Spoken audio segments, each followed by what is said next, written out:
kewajiban-kewajiban yang telah Allah bebankan kepada kita dengan sekuat tenaga. Kemudian yang kedua, kita juga jauhi larangan-larangan Allah tanpa terkecuali. Kemudian yang kedua, marilah kita bersyukur kepada Allah karena kita masih diberi hidayah oleh Allah Subhanahu wa taala. Perlu kita sadari, perlu kita renungi bahwa hidayah itu satu-satunya nikmat yang tidak ada gantinya, satu-satunya nikmat yang tidak ada pembandingnya. Kenapa? Karena penduduk surga saja ketika sudah masuk ke dalam surga, maka rasa syukur pertama kali yang mereka sampaikan, yang terucap dari mulut-mulut mereka adalah bersyukur kepada Allah karena sudah diberi hidayah ini. Silahkan nanti dilihat di surat Al-A'raf, kemungkinan di kurang lebih di ayat di surat Al-A'raf ayat 43. Di situ penduduk surga ketika mereka masuk surga, mereka mensyukuri nikmat yang paling besar yang Allah berikan kepada mereka tatkala di dunia, yaitu wa qalul hamdulillahilladzi hadana lihadza wa ma kunna linahtadiya laula an hadanallah. Jadi penduduk surga saja ketika mereka masuk surga, syukur mereka kepada Allah, rasa terima kasih mereka kepada Allah yang pertama kali adalah karena Allah sudah menunjuki mereka. Makanya sudah sepantasnya dan sudah selayaknya kita sebagai manusia yang sudah diberi petunjuk oleh Allah di dunia ini untuk mengikuti ajaran Islam, untuk mengikuti jadi ajaran yang dibawa oleh Nabi Muhammad SAW, maka kita harus bersyukur, betul-betul bersyukur. Karena apa? Kalau nikmat ini tidak kita syukuri, niscaya Allah Subhanahu wa taala akan mencabutnya dari kita, kemudian Allah akan menggantikan kita dengan kaum yang lain.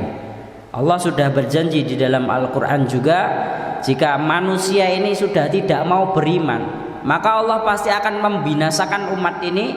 Allah ganti dengan wa yastabdil qauman ghairakum tsumma la yakunu amsalakum. Allah pasti akan mengganti kita dengan kaum yang lain yang berbeda dengan kita. Kalau kita tidak mau beriman, maka gantinya nanti adalah orang-orang yang mau beriman, mau masuk Islam, mau mempelajari ajaran Allah. Nah, makanya kalau saat ini kita diberi kesempatan oleh Allah, hidayah oleh Allah, diberi kecocokan oleh Allah, diberi kemauan oleh Allah untuk mempelajari Al-Quran dan Al-Hadis, maka jenengan silahkan bersyukur, banyak mengucapkan alhamdulillah kepada Allah Subhanahu wa taala yang sudah menggerakkan hati panjenengan sehingga mau mengaji, mau belajar ilmu, mau mempelajari Al-Qur'an, mau menyempatkan waktu untuk belajar. Karena kita tahu sendiri seumuran antum semua ini gitu ya, pada hari seperti ini mereka lebih banyak memanfaatkannya untuk hal-hal yang sia-sia. Mereka lebih suka memanfaatkannya untuk hal-hal yang tidak bermanfaat gitu ya. Itu yang terjadi. Maka kalau panjenengan mau mengaji, mau mencari pahala, mau tafakuh fiddin, maka semoga apa yang kita jalani pada pagi hari seperti ini gitu ya, mendapatkan janji sebagaimana yang Rasulullah SAW janjikan. Apa itu? Ya may yuridillahu bihi khairan yufaqihu fiddin. Siapapun yang Allah menginginkan kebaikan untuknya, baik di dunia ini maupun di akhirat nanti, pasti Allah akan memahamkan dia agama Islam ini. Artinya ketika jenengan sudah mau mempelajari Al-Quran dan Al-Hadis, mempelajari syariat Islam ini, maka itu artinya jenengan baru proses tafakuh fiddin. Jenengan sedang menjalani tafakuh fiddin, berusaha untuk memahami ajaran Islam ini. Maka insya Allah apa yang jenengan lakukan pada pagi hari ini, insya Allah akan mendatangkan kebaikan baik di dunia panjenengan maupun di akhirat nanti. Amin ya rabbal alamin. Kemudian marilah kita lanjutkan kajian kita, masih mempelajari ayat-ayat Allah gitu ya, tentang Al-Qur'anul Karim. Kita sudah sampai ke pembahasan surat An-Nisa. Pertemuan yang lalu kita sudah membahas secara ringkas surat An-Nisa itu sebenarnya surat tentang apa? Gitu ya, membahas tentang apa?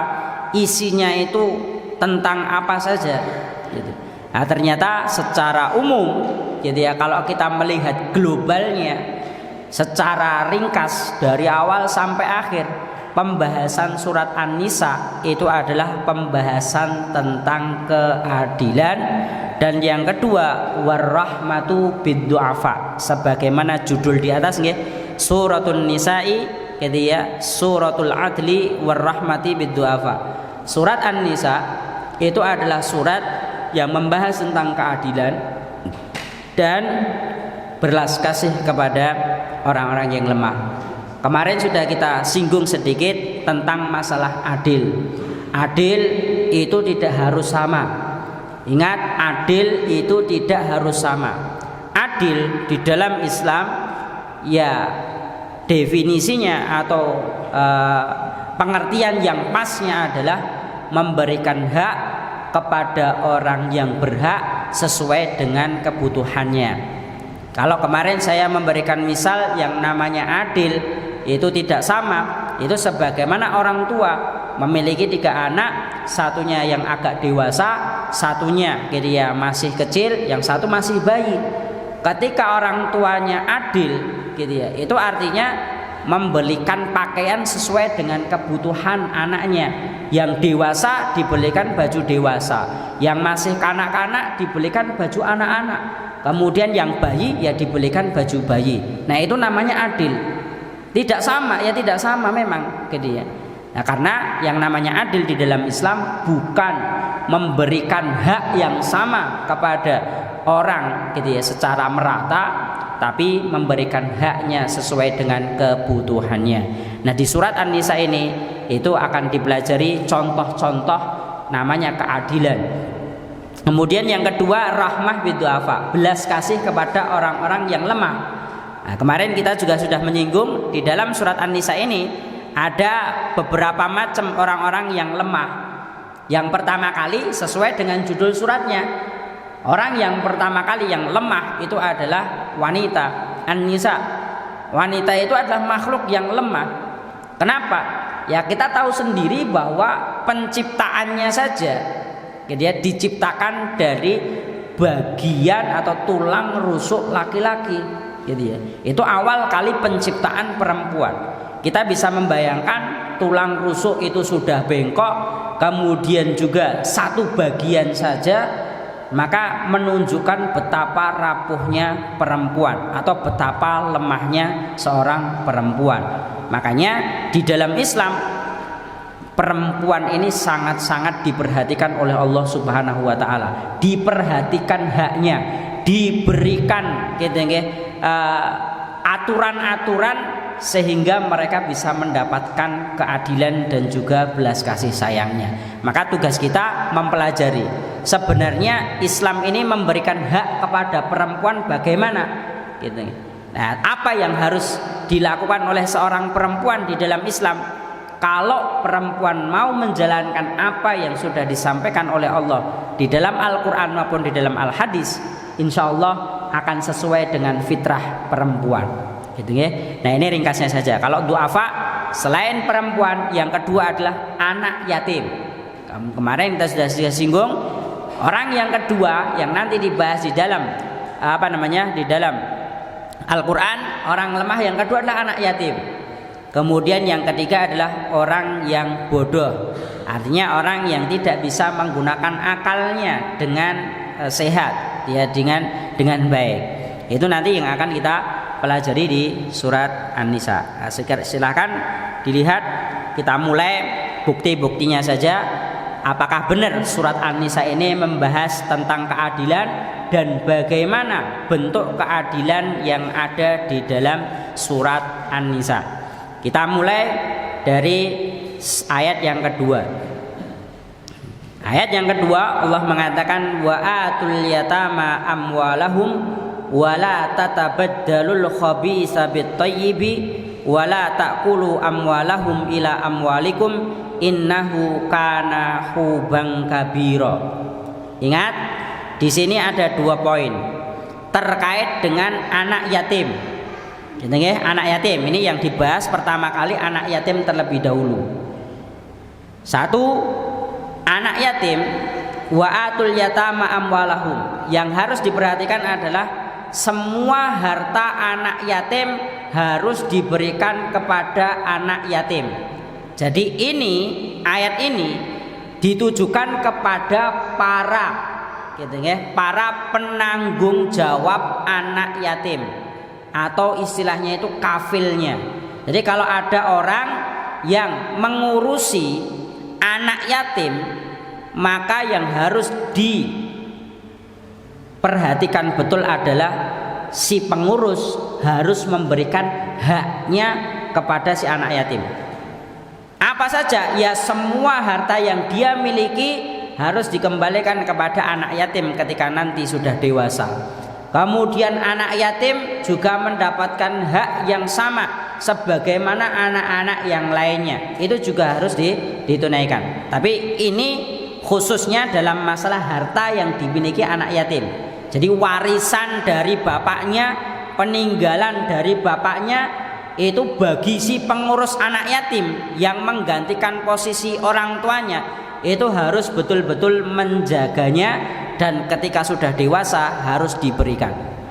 Yang kedua, wala tatabaddalul khabitsa bit-thayyib.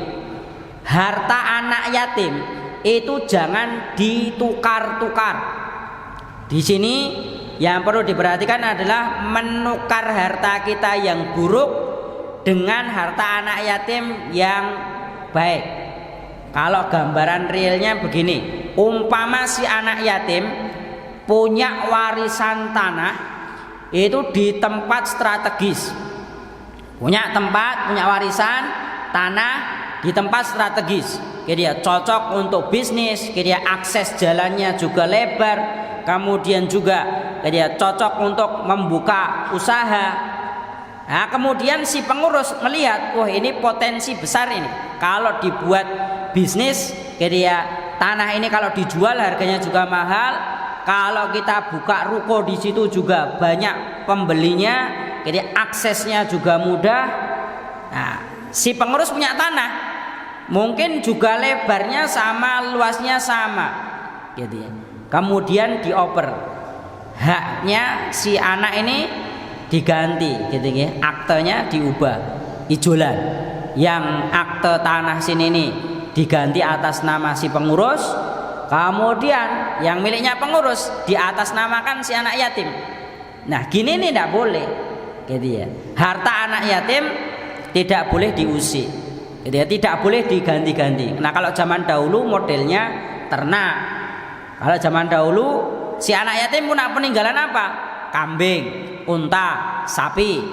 Nah si pengurus juga punya unta, kambing, sapi. Nah diganti, kambing-kambing yang punya potensi besar menghasilkan diganti, gitu ya, dengan miliknya si pengurus, gitu ya, yang mungkin tidak produktif. Tidak boleh. Ini yang kedua, dan ini berlaku juga khususnya bagi yang mengelola harta anak yatim sekarang ini. Contoh, sekarang ini banyak gria yatim duafa, kan gitu. Itu sebenarnya harus diperhatikan betul antara yatim dan duafa, itu beda. Makanya saya itu beberapa kali agak punya pandangan, gitu ya, tanya-tanya kepada pengelola gria yatim duafa, karena sekarang ini marak orang mendirikan lembaga, gitu ya, atas nama yatim dan duafa. Nah, kok bisa yatim dan duafa gabung jadi satu? Gitu ya. Karena apa? Hartanya anak yatim, kalau misalnya ada donatur memberikan ini, saya berikan kepada anak yatim, gitu ya. Itu ndak bisa dibagi-bagi rata dengan yang lainnya, ndak bisa. Gitu ya. Dengan duafa ndak bisa, karena atas nama anak yatim, gitu ya. Nah, kalau duafa itu umum, bisa jadi anak yatim, bisa jadi orang yang tidak mampu, gitu loh. Nah makanya saya sampai sekarang belum tahu apakah pengelola gitu ya geria yatim duafa itu memang membedakan. Tatkala ada donasi masuk itu kalau akadnya atas nama yatim, apakah dikhususkan untuk anak yatim saja atau dibagi rata untuk semua yang ada di situ? Saya belum tahu. Tapi kalau misalnya di sini dari mas-mas dan mbak-mbak ini ada yang ikut terjun di dunia lembaga yatim dan duafa, itu tolong diperhatikan. Jadi yang haknya donasi yang masuk untuk anak yatim, tolong berikan kepada anak yatim, bukan kepada duafa. Tapi kalau akadnya donasi itu untuk duafa, maka berikan kepada semua, tidak masalah, kan gitu. Wallahu taala alam, ini yang saya ketahui. Karena dalam masalah hak anak yatim itu tidak boleh ditukar-tukar, tidak boleh diganti-ganti. Kemudian yang ketiga, wala taqulu amwalahum ila amwalikum. Jadi tidak boleh dicampur. Kalau tadi ganti, nah kalau sekarang dicampur. Harta si pengurus anak yatim dicampur dengan harta milik pribadi anak yatim, tidak boleh. Jadi kalau orang-orang zaman dahulu modelnya itu pokil. Orang-orang zaman dahulu itu gini, ketika ada anak yatim mereka rebutan ngurusi. Kenapa? Nah, karena peninggalannya banyak. Nah ketika peninggalan dari bapaknya atau warisannya banyak, nah ini mulai mereka mencampur harta mereka dengan harta si anak tadi, harta warisannya. Contohnya bagaimana? Misal, mereka buat sebagai tambahan modal, gitu ya, modal untuk bisnis. Dicampur harta dia dengan hartanya si pengurus, dicampur. Nah, kemudian karena sudah berjalan, ya karena anak yatim itu tidak tahu apa-apa, gitu ya. Bisa jadi dipukili sama dia, dicurangi sama pengurusnya bisa. Yang seharusnya bagiannya itu 50-50 atau 40-60 gitu ya. Tapi si pengurus mengambil lebih dari itu. Itu yang terjadi dulu di zaman dahulu. Dan ini bisa jadi juga terjadi di zaman sekarang. Antara si pengurus mencampur hartanya dengan donasi yang masuk untuk anak yatim, itu bisa jadi terjadi. Nah makanya tolong bagi yang mengurusi masalah anak yatim itu betul-betul mengurusi ini uang anak yatim, haknya, kemudian jangan sampai dicampur-campur, gitu ya. Jangan sampai gitu ya, hartanya anak yatim dicampur-campur. Kenapa tidak boleh dicampur? Karena Allah mengatakan di sini, innahu kana huban kabira. Ingat, mencampur harta anak yatim, kemudian mengganti harta anak yatim, kemudian juga tidak memberikan harta anak yatim, itu huban kabiro, dosanya besar. Mungkin di dunia ini dia tidak, Ustadz, selama ini lembaga-lembaga itu ya juga jaya-jaya saja, meskipun ngambil, meskipun mencampur harta mereka, gitu. Tapi tidak ada masalah itu, Ustadz, gitu. Ya kita tahu sendiri bahwa siksa Allah atau balasan Allah itu bisa jadi di dunia, bisa jadi nanti di akhirat. Itu loh. Nah makanya tidak apa-apa, silahkan mengurusi anak-anak yatim itu. Cuma tolong diperhatikan betul harta milik mereka, harta yang diakadkan untuk mereka. Itu ya. Ini pembahasan anak yatim. Nah, berikutnya ayat ketiga sebenarnya masih membahas anak yatim. Di situ Allah mengatakan, wa in khiftum alla tuqsitu fil yatama fankihu ma tabalakum minan nisa'i masna wa thulatha wa ruba.